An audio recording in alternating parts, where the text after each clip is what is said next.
एक समय की बात है। एक गांव में मोहन नाम का एक नौजवान रहता था।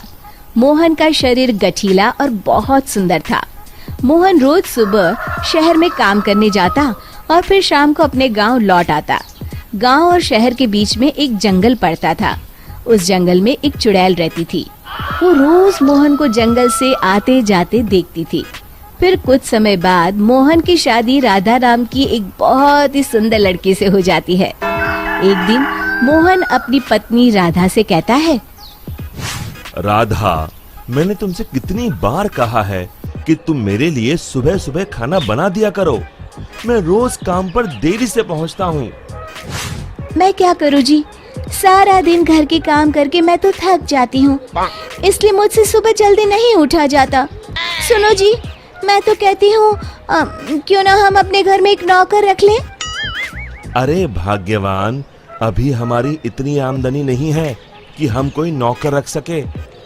कल से मैं सुबह खाना खुद बना लिया करूँगा। खुश? इतना कहकर मोहन घर से चला जाता है। फिर अगले दिन से मोहन रोज सुबह जल्दी उठकर अपने लिए खाना बनाने लगता है। जब खाना बना ही रहा हूँ तो घर के सभी लोगों के लिए बना लेता हूँ। फिर मोहन रोज सुबह सबके लिए खाना बनाता और शहर में काम करने चला जाता। दूसरी तरफ राधा घर में सारा दिन आराम करती और घर के बाकी काम अपनी सास से करवाती।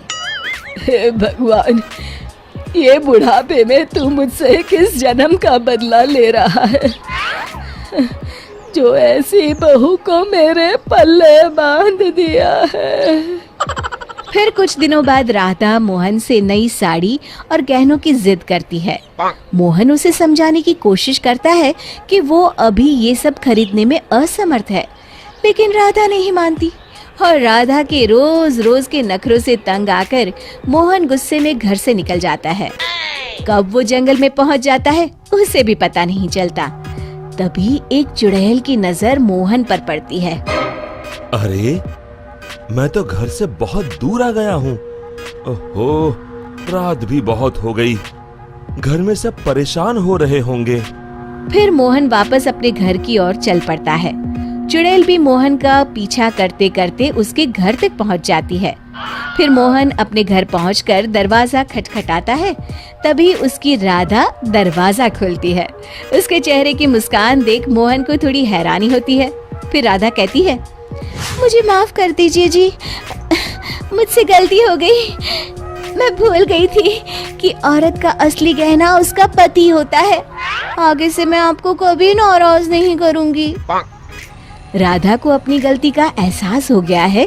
ये देखकर मोहन उसे माफ कर देता है। फिर अगले दिन से राधा रोज सवेरे उठकर मोहन के लिए खाना पकाती, घर के सारे काम करती, साथ ही साथ अपनी सास ससुर की खूब सेवा करती। अपनी पत्नी में आए इस परिवर्तन को देख मोहन की खुशी का ठिकाना नहीं रहता। एक दिन राधा की सास राधा से कहती है, बहू, आज मैंने घर में हवन रखा है। बाबा जी किसी भी वक्त आते होंगे तो सब तैयारी करके रख दे। जी माँ जी। फिर थोड़ी देर बाद बाबा जी अपने चेले के साथ उनके घर पर आते हैं। अलख निरंजन। आइए आइए बाबा जी, मैं आपका ही इंतजार कर रही थी। फिर बाबा जी हवन की तैयारी शुरू करते हैं और मोहन और राधा को हवन में बैठने के लिए कहते हैं। मोहन तो वहां आकर बैठ जाता है, लेकिन राधा वहां आने से मना कर देती है। तब मोहन राधा से कहता है, अरे भाग्यवान, अचानक तुम्हें क्या हो गया?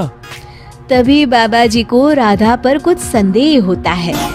अलख निरंजन, माँ जी, तुम्हारे बहू के हाव भाव देखकर मैं पहले ही समझ गया था कि इसके अंदर किसी चुड़ैल का वास है। बाबा जी क्रोधित होकर कहते हैं, सच सच बता, कौन है तू, वरना अभी तुझे जलाकर भस्म कर दूंगा। फिर बाबा जी जोर जोर से मंत्र पढ़ना शुरू कर देते हैं। ओम चामुंडाय विच्चाय नमः, ओम चामुंडाय विच्चाय नमः। तभी अचानक राधा की आवाज बदल जाती है और वो बाबा जी को हाथ जोड़कर कहती है, नहीं नहीं, मुझे छोड़ दीजिए। मैं एक चुड़ैल हूँ। मैं रोज मोहन को जंगल से गुजरते हुए देखती थी। मैं मोहन की सुंदरता पर मोहित हो गई थी। फिर मैंने देखा कि राधा मोहन और अपने सास ससुर को दिन रात परेशान करती है। और एक दिन मौका पाकर मैंने राधा के शरीर में प्रवेश कर लिया।